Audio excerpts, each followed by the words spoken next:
By fans, for fans, the Hog Style. And now, here's your host, Sean Conti.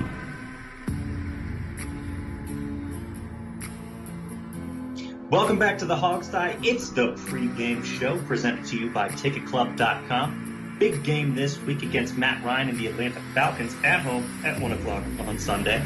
So we got that to talk about, plus some roster moves that happened this week. We're going to start with that. Could impact the game.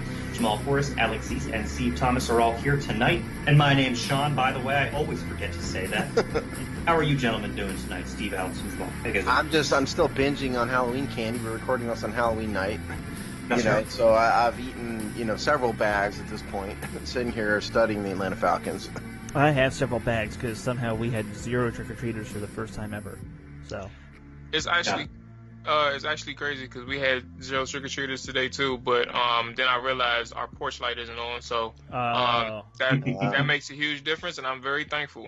We had decorations out and everything, and no one showed. It's very sad. Oh no, we don't even do that, but they still knock if the light's on. So, I live in the suburbs, so we have tons and tons and tons of kids.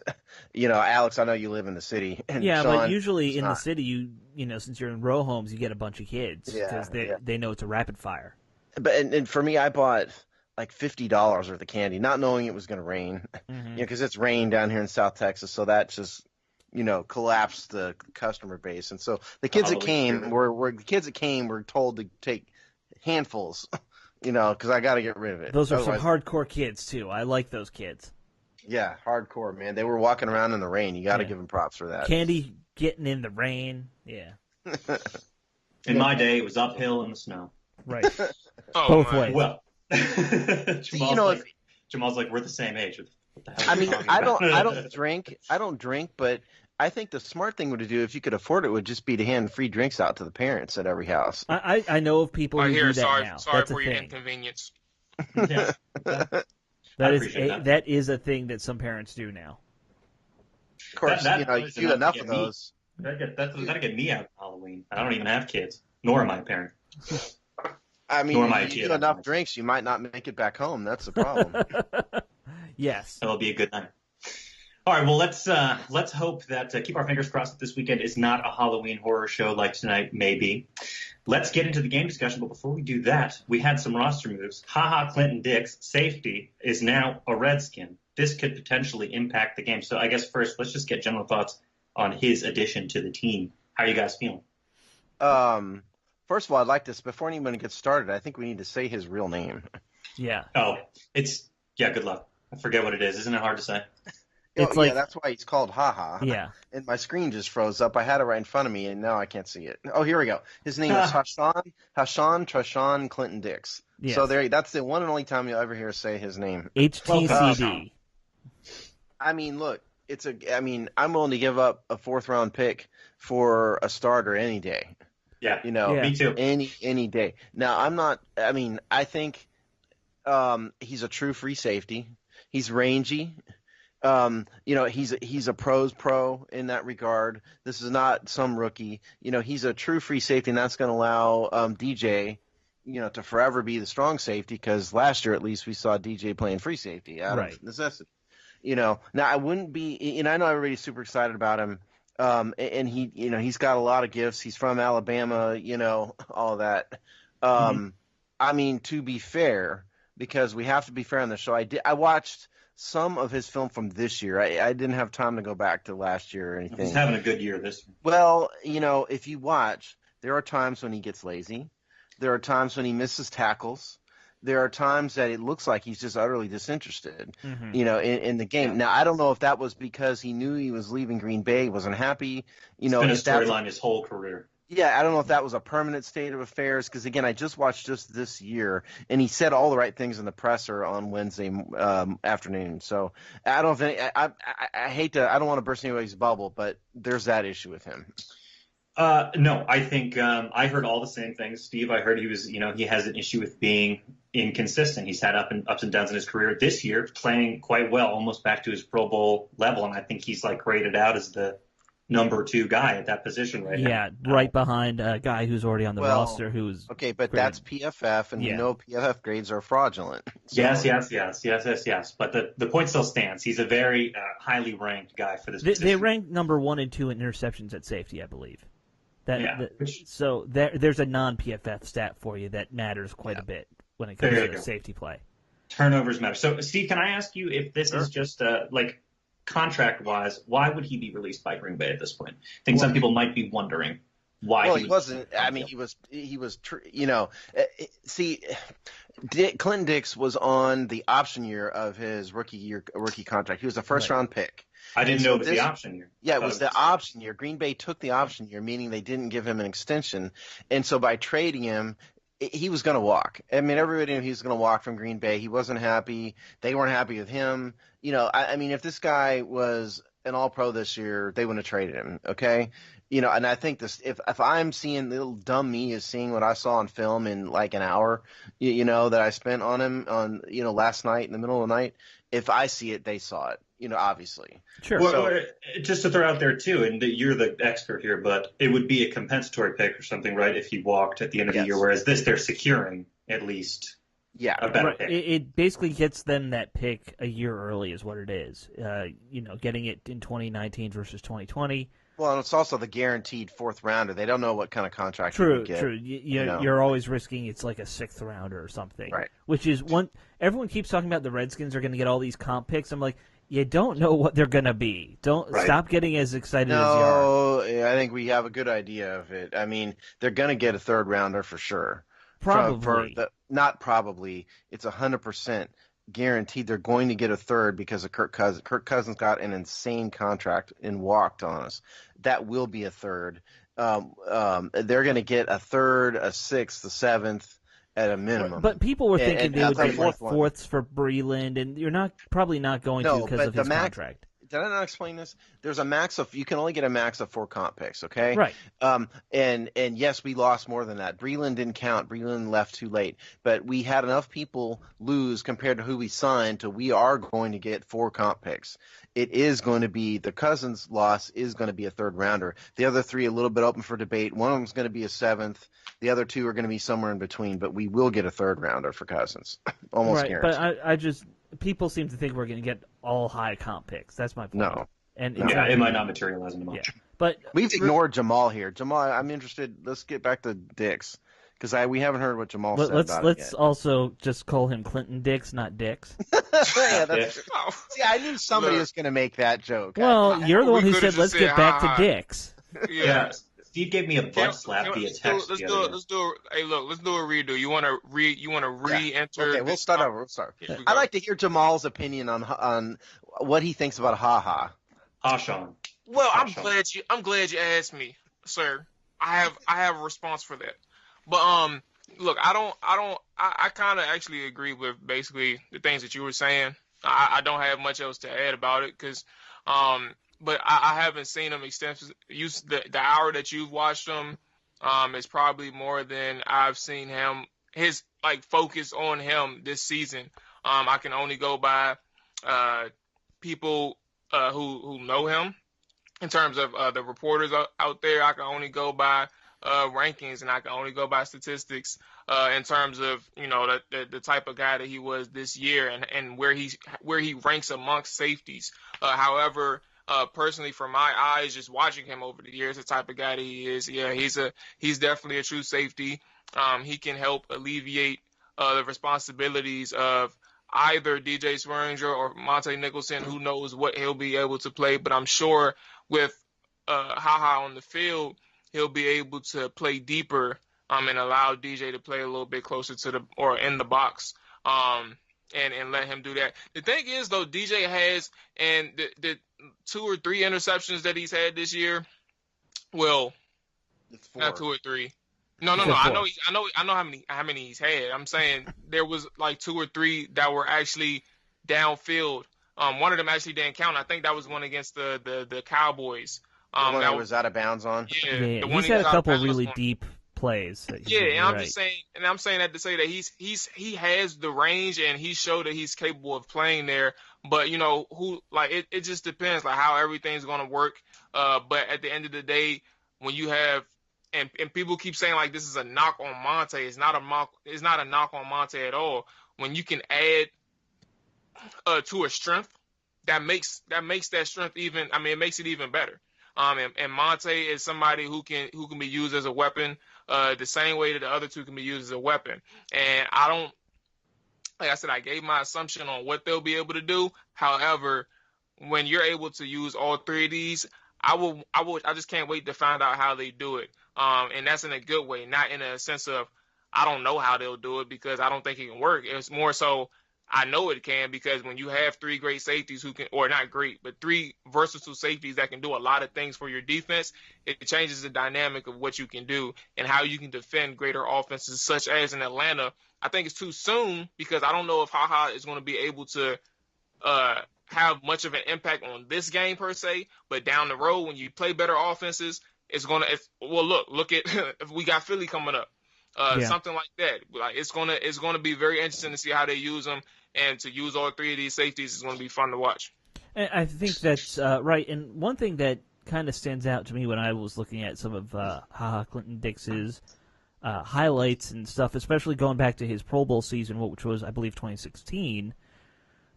He plays very similar style-wise to Swearinger.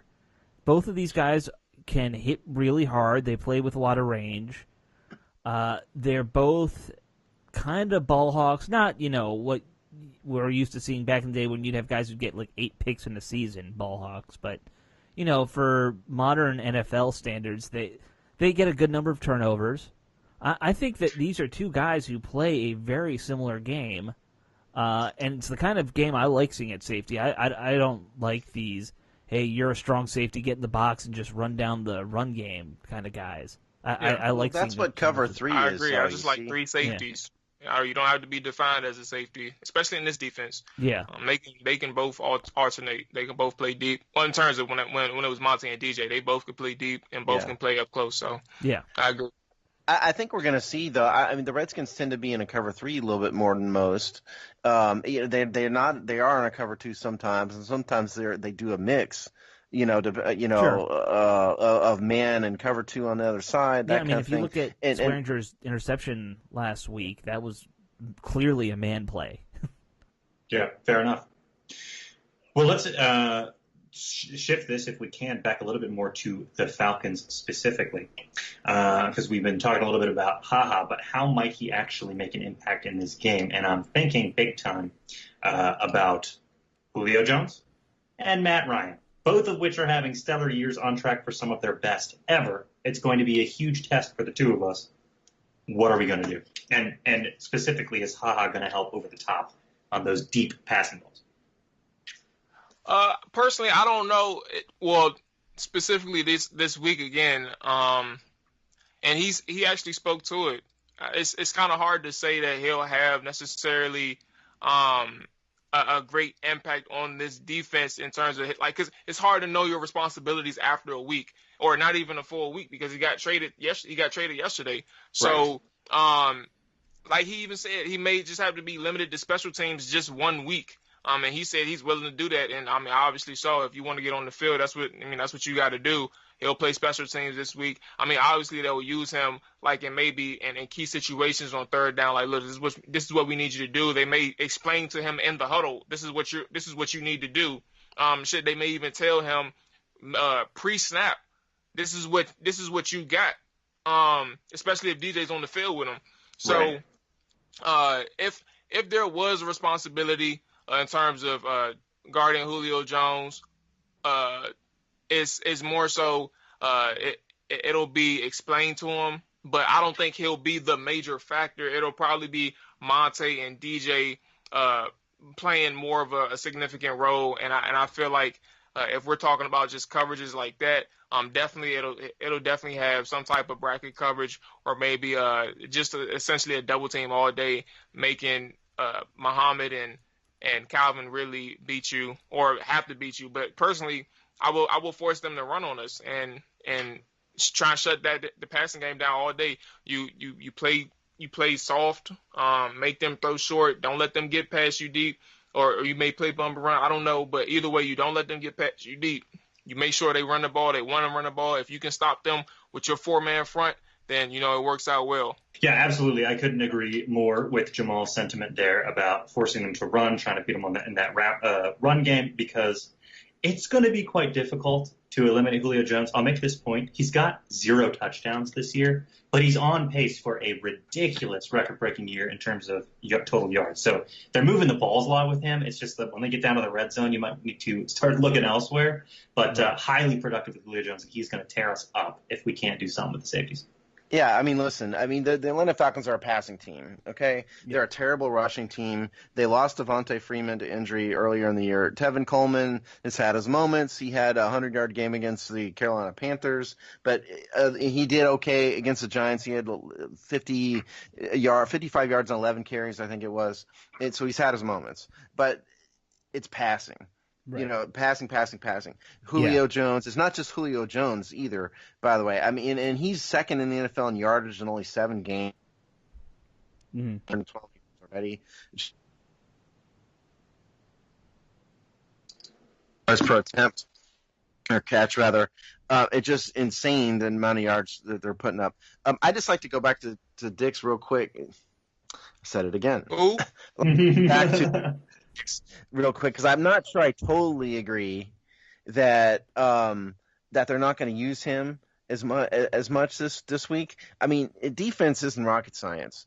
This guy, has played every kind of defense there is. I mean, the terminology may be different, but he's played a cover 2. He's played a cover 3. I think we may see him more than you might think. Yeah. But the principles and responsibilities, they vary. And that's what it's kind of, I think is kind of hard to grasp, like within just not even a full week, but like 5 days of time. Like that's the main reason why I think that he won't have a great role or a significant role on the defense.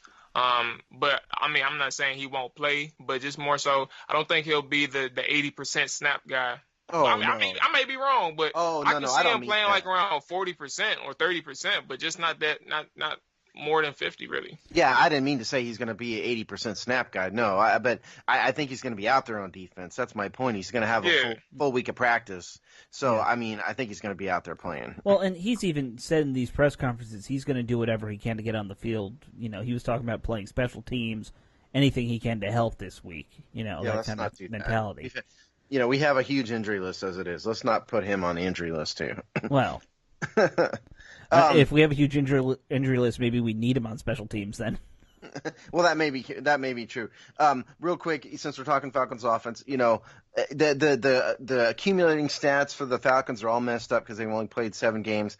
But Matt Ryan, 114.2 quarterback rating, 71% completion percentage. Right. And it's not just Jones, okay? I mean, it's with the Falcons, the guys you need to look at are Jones, Mohamed Sanu, who's hurt, but I would assume is going to play, Calvin Ridley, who's another Bama guy, and then the tight end Hooper. He's had a pretty decent year himself. Thought you were going to say the tight end Logan Paulson, Steve. Yeah. I'm kind of disappointed you didn't say the Logan Paulson.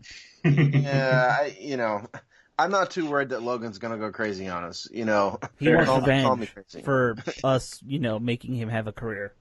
He's not going to get it. What else about offense? It's kind of a weird offense. I've got to make this point because it's just funny because of the schedule, but we're both coming off wins against the Giants. I'll make this point about the Falcons-Giants game, though. Kind of a squeaker for a team that should have been way more productive against New York. It was kind of a close game. So sort of an up and down, hot and cold offense. Any other major pieces that we want to mention there before we switch over to defense? Because there's... Well, I will say their line, they have a pretty good center in Alex Mack. Nothing else really pops off the page when you look at their starting line. But, yeah, I mean, it's just a deep receiving core. And Matt Ryan, who I've never been a big Matt Ryan guy, but, you give any decent quarterback, those receivers, they're going to put up those numbers, Well, there's two other stats that really just jump out the page at you. Number one is they're second in the NFL in third down conversions, 50%. 50% third down conversion. Number. It's crazy. Yeah, and then in the red zone, they've just been tremendous, 69.5% in the red zone. Compare that to the Redskins, 37. I don't even want to know. Yeah, don't tell us. All right. Don't tell us. Well, we'll get to the Redskins offense later. Then, if you guys are too sissy to hear the numbers, but point is, they're great. They've been outstanding in third downs. They've been outstanding in the red zone. That's without Julio, as Sean pointed out. Julio didn't have a touchdown, but they're still, they're scoring at a prodigious clip for the most part. I mean, the teams that held them down, the Eagles in Week 1, the Steelers in Week 5, and then weirdly the Giants, in Week 7. Everybody gets a mulligan game every season. I mean, we're talking about a 4-3 team. They haven't won on the road. This team is not. It's got a high-powered offense, but it's not unbeatable. Well, and there's a reason for that. Yeah. I have a feeling you're talking about the defense there, Steve. I am. So that's the perfect time to segue over then to defense. Actually, let me just ask you this: are we feeling like this is a winnable game for us on defense against their very productive offense? Just say yes or no. You feel like this is a doable matchup for us? Are we going to be able to keep them to 3 or less touchdowns? No. Okay. Say it again. What was the question? Will we be able to keep them to 3 or less touchdowns on defense this week? Oh, man. Hell yeah. Probably about, I can see them scoring 21, definitely. Or maybe, 21. 3 touchdowns, sure. They may kick a couple field goals too, but I can definitely see us keeping them to 21 points or three touchdowns, period. I think they actually average about 3 touchdowns a game. If you were to average out all their touchdowns over 7 games, I think they're right around that number. So I think that's doable. Yeah, probably close. 3 touchdowns, slightly higher points, I think. But you're probably right. They're probably getting 2 or 3 touchdowns every game. Yeah, I was just saying touchdowns, not counting field goals into it or anything. I mean, it's not that complicated. I mean, they've scored 192 points. Thus far in the season. They've played 7 games, and so that comes out to 27 points a game. There you go. Thanks for walking us through that, Steve. I was told there would be no math. Exactly. You only do math. That's true. He does. That's true. Let's talk about Redskins offense, Falcons defense, because this is another real banged-up defense that is having major struggling problems. So, in theory, things would work out well for us. I'm sure Steve's going to slap us across the face with depressing statistics in a moment here. But, as I understand it, kind of middle of the pack against... I think middle of the pack might be nice. I was breaking it down between passing and rushing. But look, their defense stinks, okay? Yeah. They don't do a lot of things well. The accumulating stats are not really fair because they've had their bye. But just to throw some things at you, as good as Matt Ryan is, they're making opposing quarterbacks look like Matt Ryan, okay? Right. 70.5% completion percentage, 105.9 quarterback rating, which is 28th in the NFL. They've only had 6 interceptions. They've only had 14 sacks. Third down conversions, as good as they are, third downs, they're just as bad. They're allowing 54% third down conversion rate on defense.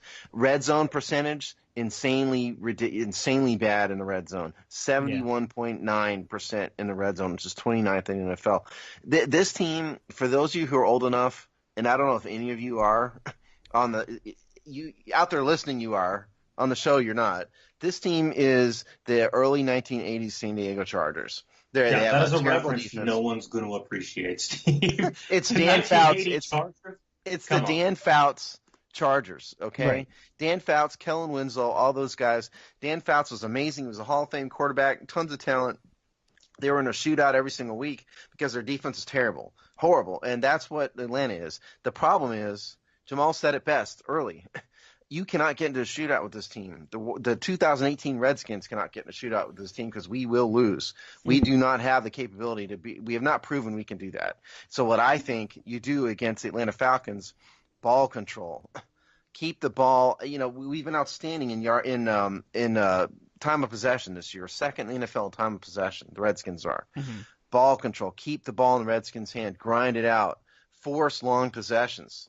Do not let this Falcons just pass up and down the field all day long. And Julio and Muhammad and all those guys, you got to keep control of the tempo. I think that's how you beat the Falcons if you're the Redskins. I totally agree with you. I mean, I was looking over their roster, and I know I think their 2 defensive ends are okay. They're both first-round picks. Takaris McKinley is the guy to watch out. Yeah, they got for. Vic Beasley on the other side, right? Yeah, and Vic hadn't had a great year, but McKinley has. McKinley's had 6 sacks. We know Vic Beasley is a talent, even if he's having an off year. Other than that, though, that is not a defense that really scares me on paper. No. I don't even know who most of their corners and safeties are. I was looking at these names, I'm like, who? Oh, Trufant. I know Trufant. Yeah. Okay. Who? This is a team that you can. This might be the worst defense we've faced all year. And that includes the Cardinals. Without a doubt, it is. Yeah. So that this could be a game where I agree with you how we should go about it. Ball control and all that. But this could be that game where we finally see Smith get right. Put up closer to 300 yards again.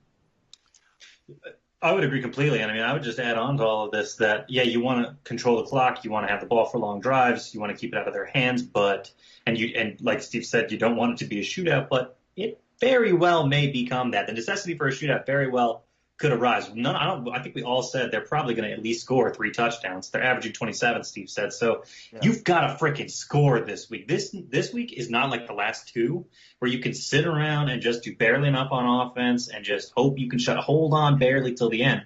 This is not that game. Alex Smith, the recipe is there for you to have a good week, so you better do it this week. Well, one thing I would say, well, that's not one thing, but more so just to add to the conversation.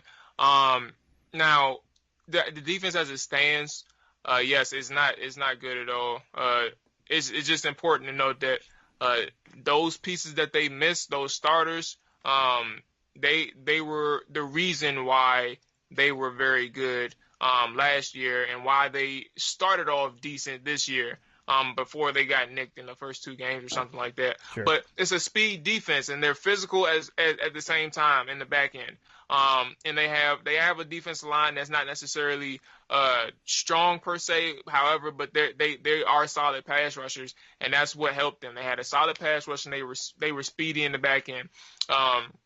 However, the thing is, what we do well, we don't need to stray away from. Ball control is the simplest answer. However, the most effective way of making Atlanta more so one-dimensional, because I'm sure we can get them on a couple 3-and-outs. But the thing is more so just making sure you continue to run the ball and you make sure that you capitalize when you're inside the 30. When you're inside the 30, because you will have opportunities when you get inside their territory. You will get inside their territory numerous occasions. You cannot end up like the Dallas Cowboys game where you had 6 possessions inside their territory, period, and only came away with points 3 on 3 drives. That's not acceptable. Go ahead. Yeah, I'm sorry. I thought you were done. Go ahead. I'll make it quick, but this is just a defense where you have the opportunities where you're going to be able to improve in the red zone, dramatically. However, you're going to have to take those chances and you're going to have to capitalize, whether it is running the ball in the red zone or maybe capitalizing on the concepts or whatever it is that you plan on running, whether it's slants or fades. It doesn't matter. You have to connect because you cannot afford to kick field goals against this offense, because all it takes to be honest, the way it is right now with our offense, all it takes is maybe 21 points to win a game. And that's what really bothers me. And when you go against an offense like this is something that needs to be concerned about. So as long as you continue to run the ball effectively, you have to just score when you score and get in their territory, and you have to score points, touchdowns, not field goals. Yeah, you said it exactly. They have to capitalize in the red zone because we've been terrible in the red zone. I'm not good with authority. You guys told me you didn't want to hear the stats, so that means I have to give them to you. Because being in the military a long time makes you very jaded about authority sometimes. 47.6% in the red zone. Compare that to almost 70%. For the Falcons. Right. Third down conversion is about 38%. It's just not good. And furthermore, what are we up to now, Jamal? Is it 12 games in a row without a touchdown in the third Oh, quarter? good Lord. Yeah. Yeah, What are we up to? It's around that number. Yeah, I and can't. I and don't it's know. and it's one number for halves and one number for the third quarter. Neither of them are good. That needs to stop. That needs to stop this week because it's just not. I just don't think. Yeah, okay, the Eagles held them to 12 points, whatever I said it was. I think it was 12 points. That's a fluke. Okay, we have an outstanding defense, at least with the exception of the Saints game. We have an outstanding defense. But what did the Saints do well? Yeah, Drew Brees passing all over the place. Right. They just overwhelmed us, and it's the type of game that if Atlanta really gets rolling, that's a bad thing because we haven't seen this team play from behind. We haven't. We've seen this team grind them out games. Right. I think this is a bad matchup for the Redskins. It really is. Yeah, we added haha. All that. That's great. But it's a bad matchup, I think, because this is the type of team that's taken advantage of us in the past. Yeah, I would agree. We kind of have a somewhat susceptible secondary, which has been shown at times throughout the season. They've got a really strong deep ball passer. They've got a cringe-worthy secondary, but we don't have the passers and pass receivers to test it. So I see what you mean. It's not the perfect matchup. No. With that in mind, any other lingering thoughts before we do predictions? Anybody want to get any thoughts out there? Lingering thoughts. Nah. My lingering thought here is that the passing game has to open up a bit because I don't think we're going to be able to just grind out a win. I just don't think we're going to hold the Falcons down that much. I've been more positive about Alex Smith and Son just because I think I've seen some signs he's getting better. He's proven he can do it. He's a 14-year vet. And we have crappy wide receivers, but it's going to take time to get better. And every week he gets a little bit better. It's that deep ball that he keeps missing. He's got to hit the deep ball this week. He has to. That's my lingering thought. Amen. Anyone else, or do we want to jump right into predictions? Ready to go? Let's do this. Let's do this. Any brave souls want to venture a prediction first? This is a tough one. I feel like this is a tough one. I'll go first because I feel actually pretty good about this game. I don't know why I feel good about this game, but the Falcons struggle outdoors and they struggle on the road, which is always outdoor, or coincidentally, usually outdoors, not always. I think that the Redskins get a good win here, something around like 28-26, that range. Close game. Nice. But, something in You there. got faith. You got faith in the offense this week, boy. Yeah. I liked it. Good for you, man. All right. I'm feeling inspired, but I'm going to say the opposite thing. I am going to say if the Atlanta Falcons are averaging 27 points a game this year, then I'm going to cut 3 off of that. Make it 24. Yeah. I'm make it 24. Now, I'm sorry, guys. Don't kill me, but I just really don't see us scoring 25. even 3 touchdowns. Yeah, I just don't see it happening. So I'm going to say the Falcons take this one 24-14. All right. Let's save Jamal for the end because he's usually better at these than the rest of us. I wish. Well, and he's feeling better today than he was last show. So. Yeah, that's true. Man. Look, Jamal is playing, with an injury. That was a mess. Yeah. All right. Learned my lesson, I hope. Flu-like symptoms, as Joe Gibbs used to call them. Look, this is a tough game. It's a tough game to predict because the results could be kind of all over the map here. Yeah. But this team has lost 4 of 7. Okay, it's not a Super Bowl team. They do have problems. They've given up, a ton of points, just a ton of points. The Saints ran the ball, score up on them. The Steelers did. The Bengals did. I just have, we've won 3 in a row. I just think this is a bad matchup for us. Yes, it's on the road. Yes, it's outdoors. But that having been said, it's not horrible weather yet. No, it's going to be like 55 and sunny.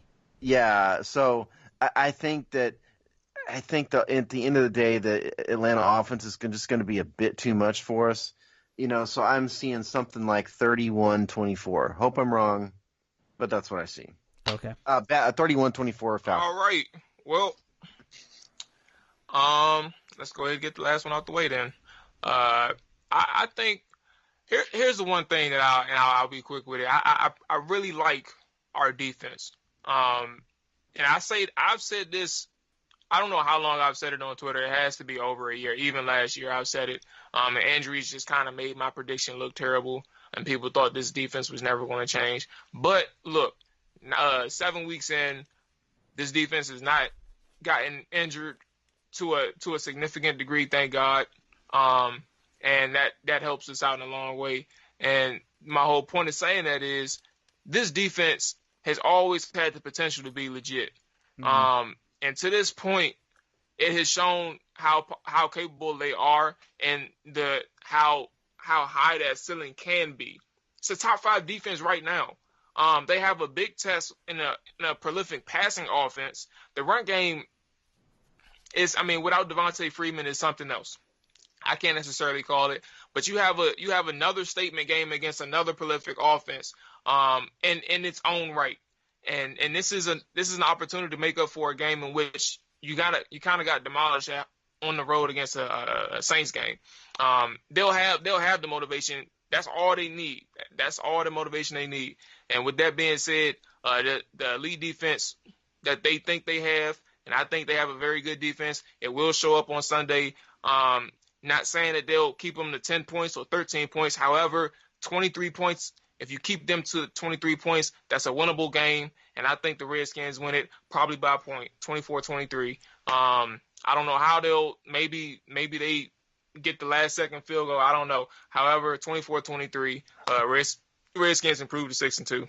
You know what my fundamental problem with this game is? I like the prediction because I like the optimism. My fundamental problem is what we've really done well is we've really dominated the defensive front on defense. I'm talking about, right? And we've really ground opponents' running games to a halt, which has caused a ton of problems for these teams. Dallas, the Giants, but this team is the opposite. They're gonna throw in the towel in the run game right up front. Without Devontae Freeman. Right. And Matt Ryan is used to being under pressure, quick release, tons of weapons. That one, I can't get my hands around what's going to happen. I hope Jamal is right. Let's say it that way. Because if Jamal is right, then what we've proven is they truly do have an elite defense in all phases of the game. Yeah, that's a good way to put it, actually. Yeah, ain't nothing else to be said.